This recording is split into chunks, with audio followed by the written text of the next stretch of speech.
안녕하세요. 저는 LA 경찰청에서 20년 넘게 근무하고 있는 조셉 카터 경감입니다.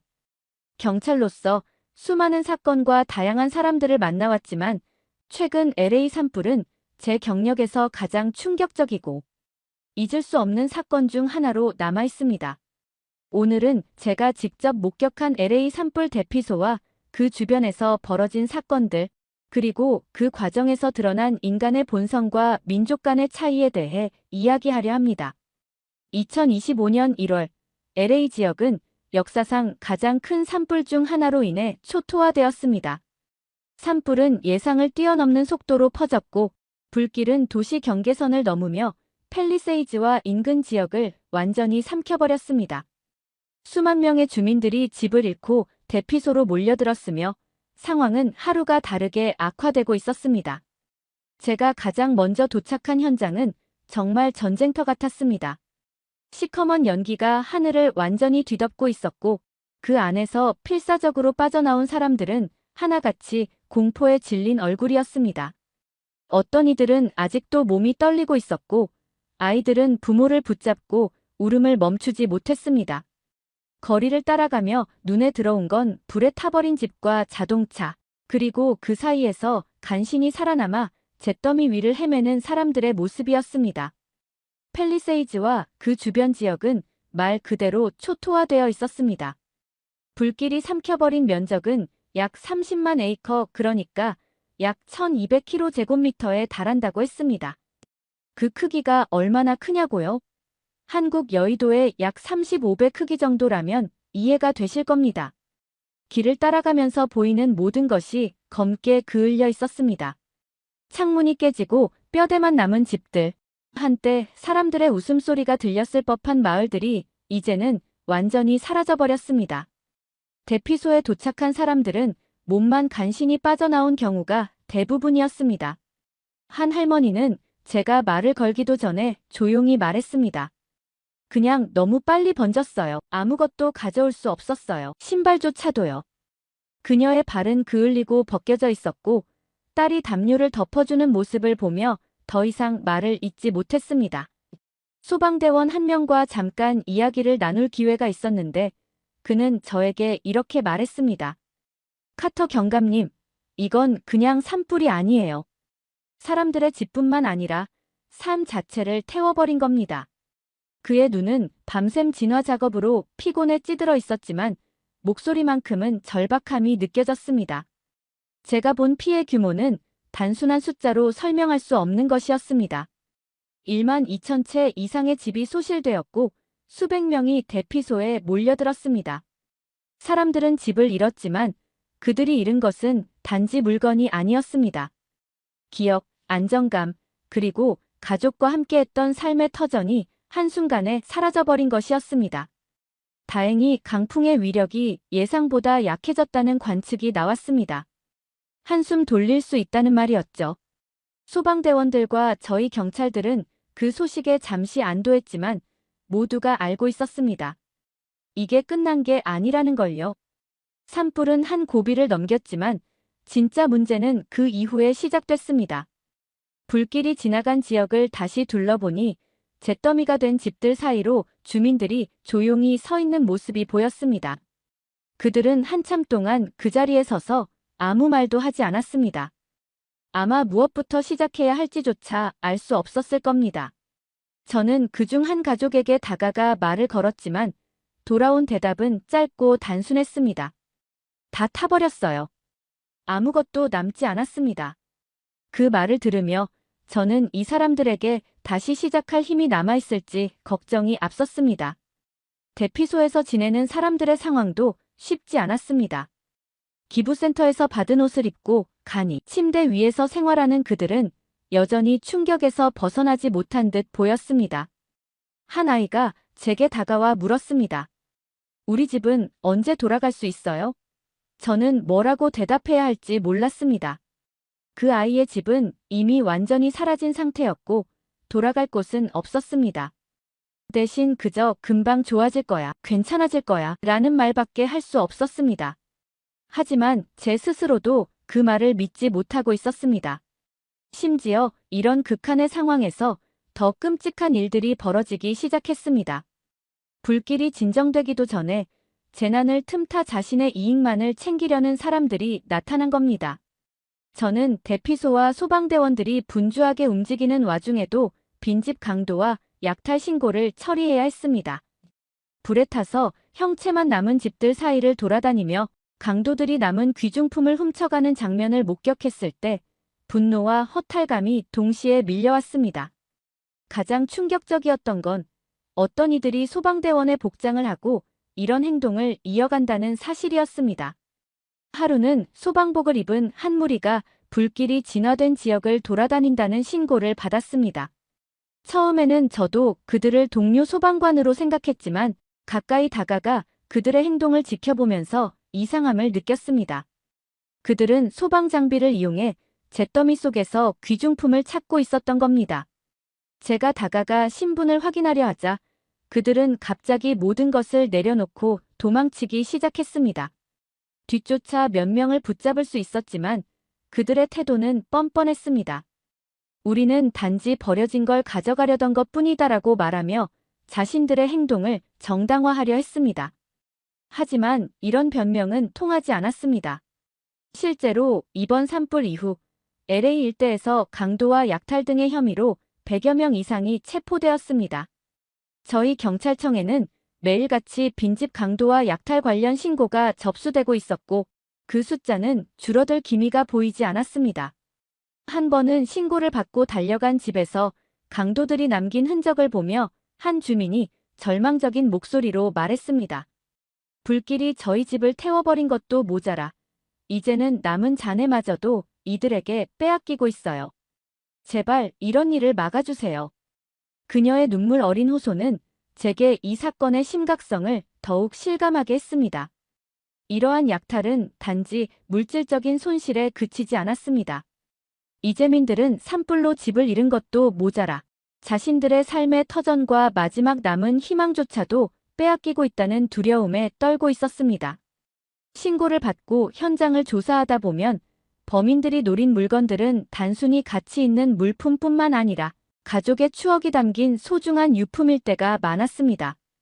게다가 이런 자신의 이익만을 위해 불법 행동을 저지르는 강도들 때문에 애꿎은 소방관들이 피해를 보는 일도 있었습니다. 최전선에서 산불과 싸우며 목숨을 걸고 있는 소방관들에게는 정말 가혹한 일이었습니다. 한 번은 현장에 있던 소방관 한 명이 저에게 이렇게 털어놨습니다. 경감님, 우리는 불을 끄기 위해 밤낮 없이 일하고 있는데 정작 피해를 입은 주민들은 우리를 믿지 못하고 있어요. 불을 끄러 들어간 우리가 집에서 물건을 훔쳤다고 신고하는 일도 있었습니다. 그의 목소리에는 깊은 피로와 억울함이 묻어 있었습니다. 실제로 대피소에 있던 한 주민이 저를 붙잡고 소방관들에 대해 의심을 제기한 적이 있었습니다. 소방관이라는 사람들이 우리 집에서 귀중품을 훔쳐간 것 같아요. 산불이 진화된 후에 집에 가봤는데 귀중품이 전부 사라졌어요. 저는 그녀의 말을 들으며 마음이 무거워졌습니다. 그 의심은 실제 강도들이 소방관 복장을 하고 저지른 범죄로부터 비롯된 것이었지만 주민들에게는 모든 소방관들이 같은 의심의 대상이 되고 있었습니다. 이러한 상황은 소방관들에게도 큰 심리적 부담을 안겼습니다. 이미 극도의 육체적 피로를 견디며 불길과 싸우고 있는 그들에게 주민들의 신뢰마저 잃어버린다는 것은 참기 힘든 일이었습니다. 한 소방관은 우리는 매일 죽을 힘을 다해 싸우는데 그 결과가 오히려 의심으로 돌아오면 정말 버티기 어렵습니다. 라며 고개를 숙였습니다. 제가 직접 본 한 장면은 더욱 충격적이었습니다. 산불이 거의 진압된 지역에서 한 주민이 소방관에게 고함을 치며 따지는 모습을 목격했을 때입니다. 그 소방관은 아무 말 없이 주민의 분노를 감내하고 있었습니다. 제가 다가가 주민에게 상황을 설명하며 오해를 풀어보려 했지만 이미 마음 깊이 박힌 불씨는 쉽게 지워지지 않았습니다. 그들의 헌신과 노력이 오히려 오해와 의심으로 돌아오는 현실은 이번 재난의 또 다른 비극이라고 느꼈습니다. 그래도 항상 비극만 있는 것은 아니었습니다. 이렇게 힘든 시기 속에서도 사람들의 선의와 연대가 얼마나 큰 힘이 될 수 있는지를 다시 한번 느낄 수 있었습니다. 놀랍게도 그 중심에는 한국인들이 있었습니다. 정말 믿기 어려울 정도로 그들의 노력과 헌신은 우리 모두에게 큰 힘이 되었습니다. 코리아타운에 있는 한국 식당과 마트들은 전국 각지에서 선결제된 구호 물품을 전달받아 이재민들에게 무료로 음식을 제공하고 생필품을 나눠주고 있었습니다. 처음 이 소식을 들었을 때 저는 단순히 몇몇 사람이 돕고 있다고 생각했습니다. 하지만 현장을 둘러볼수록 그 규모와 열정이 얼마나 대단한지를 깨닫게 되었습니다. 특히 한인마트를 운영하는 사장님의 철저한 준비성을 보고 깜짝 놀랐습니다. 그는 이재민들을 위해 필요한 물품들을 하나도 빠짐없이 챙겨왔고 그 정성과 세심함이 단번에 드러났는데요. 그날 저는 대피소에 도착한 지 얼마 되지 않아 사장님이 직접 운전해 가져온 물품들이 실린 트럭을 보게 되었습니다.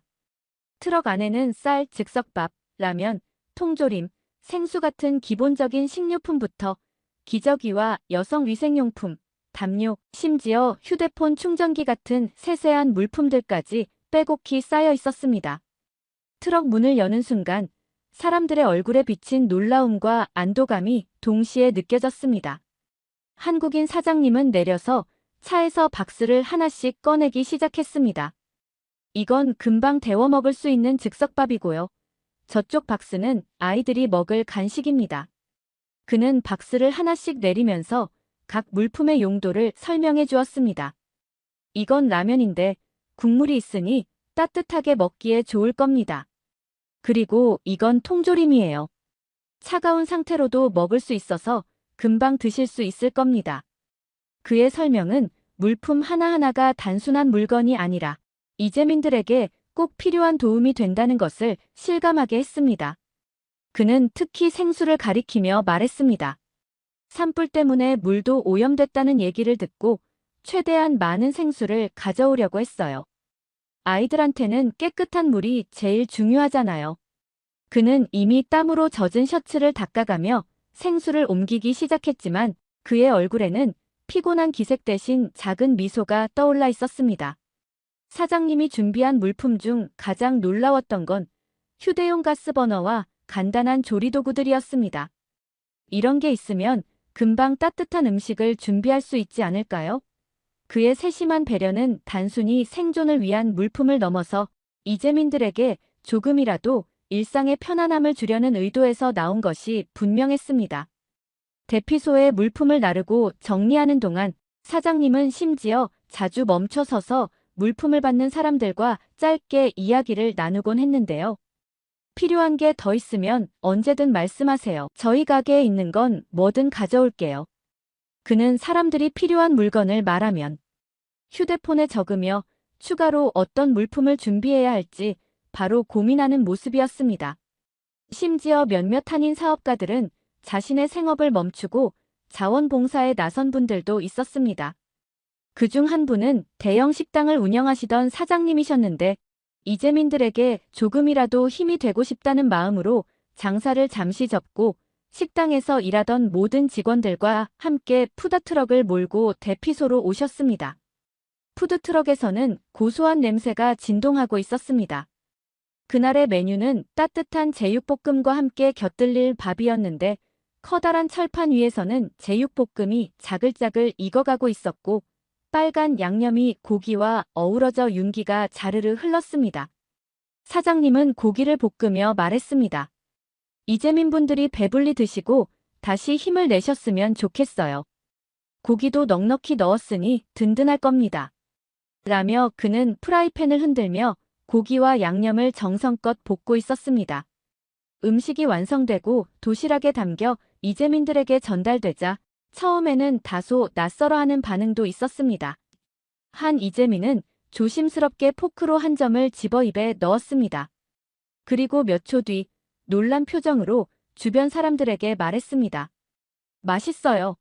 매콤하면서도 달콤한 이 소스가 고기랑 정말 잘 어울리네요. 그 말을 들은 다른 이재민들도 도시락을 받아들고 한 점씩 맛을 보며 고개를 끄덕였습니다. 특히 제육볶음의 매콤달콤한 양념은 처음에는 생소했지만 한두 입 먹은 뒤에는 더 이상 망설이지 않고 계속 리필을 요청하는 사람들이 늘어났습니다.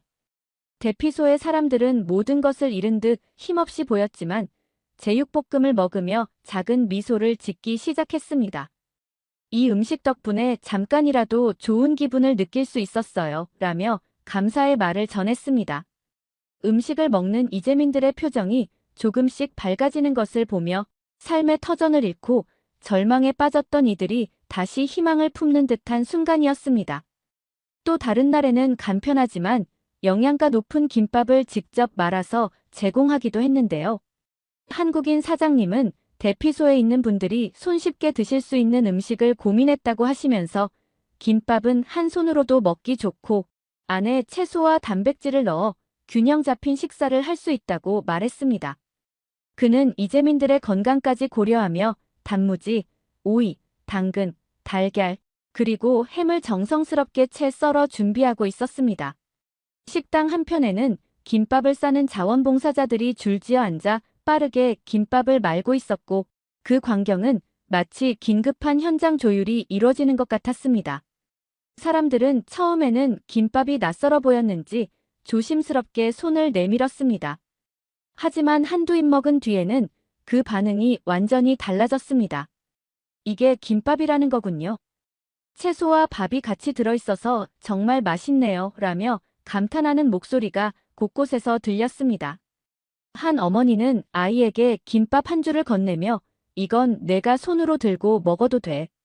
정말 먹기 간편하네 라고 말하며 환하게 웃기도 했습니다. 특히 아이들 사이에서 김밥은 금세 인기 메뉴가 되었습니다. 엄마, 이거 안에 노란 게 뭐야? 맛있어. 라며 단무지의 새로운 맛을 발견한 아이가 환하게 웃었고 김밥을 더 가져다 달라는 요청이 이어지면서 한국인 사장님의 푸드트럭은 대피소에서 가장 인기 있는 공간 중 하나가 되었습니다. 한국인 사장님은 쉴 틈 없이 다음날 나눠줄 김밥 재료를 준비하며 이런 반응이 올 줄 몰랐다며 이재민분들이 맛있게 드시는 걸 보니 정말 뿌듯하다고 말씀하셨는데 저는 오히려 그의 목소리에서 진심을 느낄 수 있었어요. 그러나 이러한 아름다운 장면 뒤에서 전혀 다른 모습도 벌어지고 있었습니다. 재난 상황을 악용하며 자신의 이익만을 추구하는 이들의 행동은 사람들을 경악하게 만들었습니다. 하루는 대피소 인근에서 신고를 받고 현장으로 출동한 적이 있었습니다. 신고 내용은 믿기 어려웠습니다. 한 동양인 무리가 이재민인 척하며 푸드트럭에 몰려들어 음식을 싹쓸이해 갔다는 것이었습니다. 제가 현장에 도착했을 때 푸드트럭에서 음식을 나눠주던 자원봉사자는 얼굴이 잔뜩 굳어 있었습니다. 경감님, 분명히 이재민이라고 해서 음식을 드렸는데 그분들이 대피소로 돌아가는 게 아니라 어딘가로 사라지더라고요. 이상해서 따라가 보니 음식을 가득 싣고 트럭에 실어 떠나는 걸 봤습니다. 그녀는 떨리는 목소리로 그렇게 말하며 트럭이 사라진 방향을 가리켰습니다. 저는 즉시 주변 경찰들과 함께 조사를 시작했습니다. 목격자들의 진술에 따르면 이 무리는 자신들이 집을 잃었다며 간절한 척 연기를 했고 자원봉사자들은 그들에게 음식을 최대한 많이 나눠주려 했다고 했습니다. 하지만 그들이 음식을 받은 뒤 대피소로 가지 않고 근처에 주차된 트럭으로 음식을 옮기고 있었다는 것이었습니다. 이런 사건은 단지 음식 문제에 그치지 않았습니다. 며칠 전에도 이와 비슷한 일이 있었습니다. 한 구호센터에서 제공된 담요와 생필품이 사라졌다는 신고가 들어왔고 목격자들의 진술에 따르면 한 무리가 구호 물품을 챙겨 어디론가 사라졌다는 것이었습니다. 이 무리는 단체로 몰려온 동양인들이었는데 그중 대부분이 중국인인 것 같다는 제보가 잇따랐습니다. 이를 이상하게 여긴 한 자원봉사자는 그들에게 다가가 충분한 구호 물품을 받은 것 같은데 더 필요한 거 맞으세요? 라고 물었다고 했습니다. 그런데 그들은 산불 이재민인데 공짜로 주는 게 당연하지 않냐며 뻔뻔하게 더 달라고 요구했다고 합니다. 그러자 한 한국 자원봉사자는 그들에게 구호 물품이 한정되어 있으니 다른 이재민들과 나눠 써야 한다고 설득했지만 그들은 오히려 화를 내며 자리를 떠났다고 말했습니다. 더 충격적인 점은 그 무리 중 일부가 마치 자신들이 한국인인 척하며 한국어 몇 마디를 흉내내기까지 했다는 사실이었습니다. 감사합니다나 고맙습니다 같은 단어를 어색한 발음으로 말하며 자원봉사자들의 동정을 유도하려 했다는 겁니다. 이런 이야기를 들으면서 저는 이들이 단순히 필요한 도움을 받으려는 이재민이 아니라 재난 상황을 악용하려는 무리라는 확신이 들었습니다. 현장에서 직접 그들을 마주한 자원봉사자들은 입을 모아 말했습니다. 그들이 처음에는 정말 이재민인 줄 알았어요. 하지만 갈수록 요구하는 물품이 많아지고 받는 태도도 너무 당연한 듯해서 이상하다고 느꼈습니다. 이와 같은 제보는 하루가 멀다 하고 쏟아졌고 저는 이 사태를 단순히 눈 감고 넘어갈 수 없다는 결론을 내렸습니다. 이런 사건들을 예의주시하고 있던 중 또 다른 신고가 들어왔습니다. 신고 내용은 어제 대피소를 찾아왔던 중국인 무리들이 또다시 나타났다는 것이었습니다. 신고를 한 사람은 자원봉사자로 그는 전날 이 무리에게 사인 가족이 며칠 동안 충분히 먹을 만큼의 식료품과 생필품을 나눠준 것을 정확히 기억하고 있었습니다. 저 사람들이 다시 왔어요. 라는 자원봉사자의 떨리는 목소리는 긴장감이 가득했습니다. 이번에는 그들이 멋대로 쌀 포대와 캔 음식 몇 상자를 집어들고 이것도 무료로 가져갈 수 있냐고 뻔뻔하게 물었다고 했습니다. 자원봉사자는 당황한 나머지 잠시 말을 잇지 못했지만 이내 침착하게 대응했습니다. 그들에게 피해 지역의 거주지를 묻기 시작했습니다. 그런데 그 동양인 무리 중 한 명은 갑자기 말을 얼버무리더니 이내 눈빛이 흔들리기 시작했습니다. 대답 대신 어딘가를 둘러보던 그는 왜 이렇게 까다롭게 굴어요? 우리도 산불 때문에 피해를 봤어요. 라며 갑작스럽게 화를 벌컥 내기 시작했다고 하더라고요. 그의 목소리가 대피소 안에 있던 다른 사람들의 시선을 끌자 그들은 물품을 내려놓고 빠르게 자리를 떠났다고 했습니다. 신고를 받은 저는 즉시 현장으로 달려갔습니다. 자원봉사자들이 제공한 정보를 바탕으로 이 무리의 차량을 추적하기 시작했습니다. 운 좋게도 그들은 멀리 가지 못하고 대피소 인근 도로에서 트럭을 타고 천천히 이동하고 있었습니다. 저는 팀원들에게 신호를 보내 차량을 멈추게 했습니다. 그들의 트럭을 조사한 결과 안에는 구호 물품으로 보이는 쌀 포대, 캔 음식, 생수 상자가 가득 쌓여 있었습니다. 물품 중 일부는 이미 뜯겨 있었고 라벨에는 명확히 이재민 지원 물품이라는 문구가 적혀 있었습니다. 이쯤 되니 그들의 행동은 더 이상 우연으로 볼 수 없었습니다. 그들은 뻔뻔하게 우리는 필요해서 가져간 것뿐이라며 변명했지만 더 이상 그런 말이 통할 상황이 아니었습니다. 그 자리에서 그들을 체포하고 조사에 착수했습니다. 조사를 진행하면서 알게 된 사실은 저를 더 충격에 빠뜨렸습니다. 이들은 이재민이 아니라 지역에서 마트를 운영하던 사람들이었습니다. 그들이 대피소와 구호센터를 돌며 물품을 모은 이유는 간단했습니다. 가져간 물품 일부는 자신들이 소비하고 나머지는 높은 가격에 되팔아 수익을 챙기려는 목적이었습니다. 알고 보니 중국 커뮤니티에서 대피소에 가면 무료로 식료품과 생필품을 받을 수 있다는 소문이 돌았고 이들은 그 정보를 악용하기로 마음먹었던 겁니다. 특히 그들은 대피소와 구호센터를 오가며 한 번만 물품을 가져간 것이 아니었습니다. 그들의 계획은 매우 조직적이었습니다. 대피소에서는 간절한 이재민인 척하며 물품을 받아내고 받은 물품은 곧바로 트럭에 옮겨 담아 지정된 장소로 옮겼습니다. 거기서 물품을 다시 정리한 뒤 자신들이 운영하는 마트에서 판매하거나 다른 소매상들에게 넘기는 방식이었습니다. 그들의 행위는 단순히 몇 가지 물품을 가져가는 것을 넘어 실제로 도움이 필요한 이재민들에게 돌아가야 할 지원을 가로채고 이를 통해 이익을 챙기려 했던 것입니다. 그들의 태도는 정말 뻔뻔했습니다. 신문 중 한 사람은 저를 똑바로 쳐다보며 이렇게 말했습니다. 대피소에서 공짜로 주는 거잖아요. 우리가 가져가는 게 뭐가 문제입니까? 우리도 힘든 상황이었어요.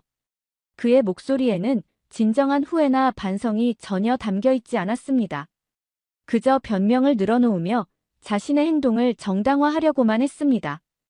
그의 이런 뻔뻔한 태도는 더욱 큰 분노를 불러일으켰습니다. 그들에게는 이재민들이 겪는 고통이나 대피소에서 일하는 자원봉사자들의 노력이 전혀 중요하지 않았던 겁니다. 그저 자신의 이익만을 챙기려는 그들의 행동을 보고 있자니 참을 수 없는 분노가 치밀어 올랐습니다.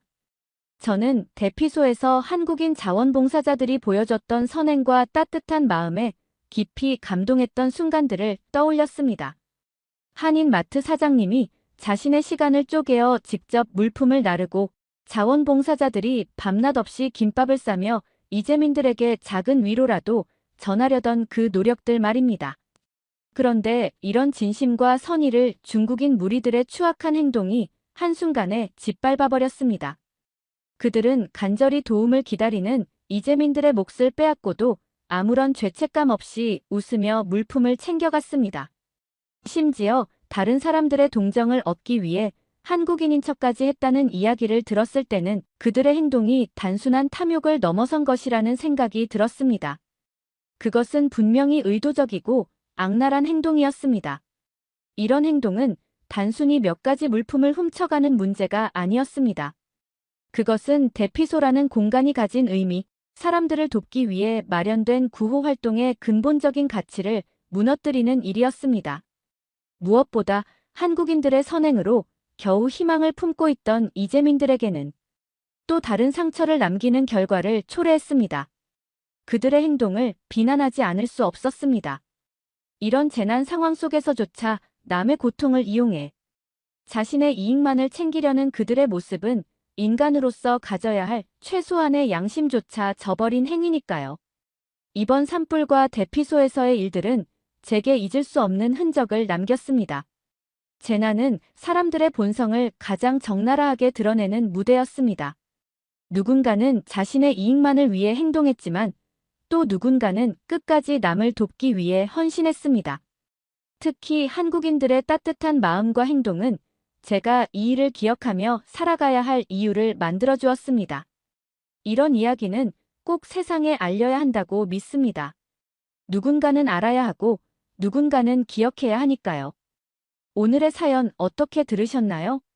역대 최악의 피해를 안긴 LA 산불 현장에서도 한국인들의 헌신과 이타심은 절망 속에서도 꺼지지 않는 희망의 등불처럼 많은 사람들의 마음을 밝혀주고 있는 것 같습니다. 오늘의 사연이 좋으셨다면 구독과 좋아요를 눌러주세요. 끝까지 시청해주셔서 감사합니다. 더욱더 감명 깊은 사연으로 찾아뵙겠습니다.